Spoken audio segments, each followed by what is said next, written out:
If you've ever watched Donk play, I'm sure you've wondered, how can he always be in the right place at the right time? His aim has a lot to do with his performance, but what has an even bigger impact on his performance is his positioning.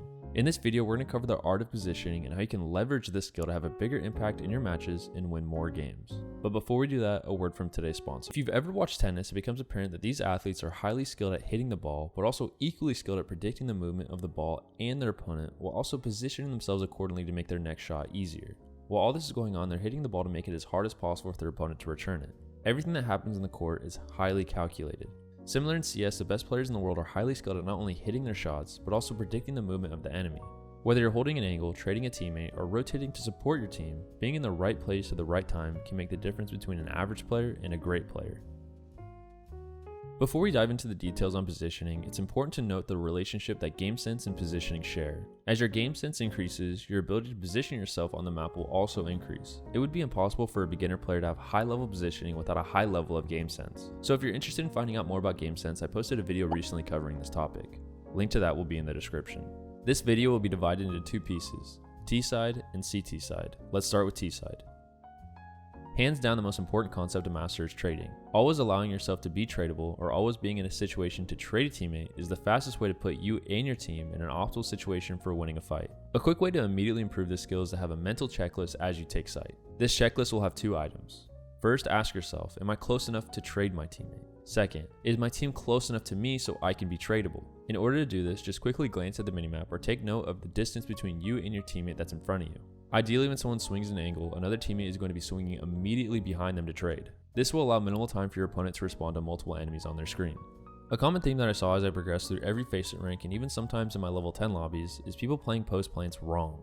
Now I know that every situation is different, you can't always plant in the best spots while also positioning yourself in the most optimal post plant locations. But for the times that you can, it's important that you follow these two principles. First, as a planter, be consciously aware of where your teammates are and plant accordingly to the space your teammates already have. For instance, on Mirage, if your team has B and also has complete cat control, it may be smart to plant for cat.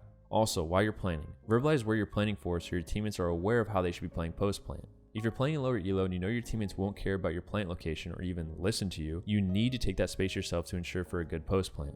And number two, if you're not the planter, take note of where your teammate is planting if they don't tell you. This will dictate where you should be playing post plant. I'm sure you agree with me when I say this, but there is nothing more frustrating than watching your teammate get defused on because a bomb is planted default and your teammate decide to push cat. Don't be that teammate. If you don't know already, you should study common defaults for every map. This will enable you to understand the importance of opening kills and how the CTs will react. For instance, if you kill the A player on Anubis, you should anticipate the next contact to be from camera. This is because commonly there will be at least one player, if not two players mid, while one person anchoring A. With that in mind, once the A anchor dies, the reaction should be to help stop the A push. This kind of anticipation of player movement is developed over time as you develop game sense. And like I said during the game sense guide, the best way to start understanding these concepts is by playing the game. But another way to do this is put yourself in the enemy's shoes. As a CT, how would you react to the information being given? A player advantage or disadvantage should change the way you approach the mid round. For example, if your team finds themselves at a disadvantage on T side, it would be a good idea to group as the remaining players and try to take a site. This will maximize your ability as a team to find favorable kills and not get picked off one by one. Now when your team is at a player advantage, you're given a little more freedom. Lurking plays or early hunting to stop the enemy from saving now becomes a possibility. Something that Donk specifically does quite often is play his spawn. Very rarely in any pug will Donk not take advantage of his spawn location. He has a lot of knowledge about timings and seems to really value the opportunity of playing a good spawn. Keep this in mind during your next match. Now time for CT side. As you play CT side, it's important to always change your approach to each round. What I mean by this is, don't always do the same exact thing every round. For example, if I'm playing CT on Anubis, I usually play A, and whenever I get this spawn specifically, I like to make an aggressive play A main. The timing with the spawn works really well even with some of the best T spawns, and even then the Ts aren't guaranteed the best spawn to fight A main. Regardless, I'll bank a flash off this wall A main and peek into lobby. Other rounds I'll throw this HE and jiggle peek main and play retake with my team. And other times I'll ask a teammate to fight A main with me. With this sort of approach, I'm making it impossible for the enemy team to predict what I'm going to do with any level of certainty. Changing the way you approach each round will likely result in you being in a better position more often to get more kills and have a better impact on the round. Let's talk a little bit about rotating. I figured out 3 golden rules when knowing when to rotate. The first rule is, if the bomb is spotted on site, you should rotate. Second, if your team loses their site, you should rotate. And third, if the Ts drop the bomb and your team claims they can hold it, you should rotate and help maintain control of the bomb. If none of these things are happening on the map, it's likely smart for you to maintain control of your assigned position. Players in all elos like to play mind games in order to find advantages on T side. Not falling for fakes is an important skill to develop.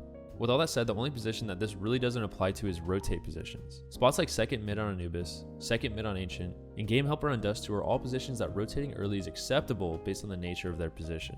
Similar to trading on T side, trading on CT side is just as important. The most common time this principle is being applied is during retake scenarios. Like before, keep in mind the spacing between you and your teammates when retaking a site.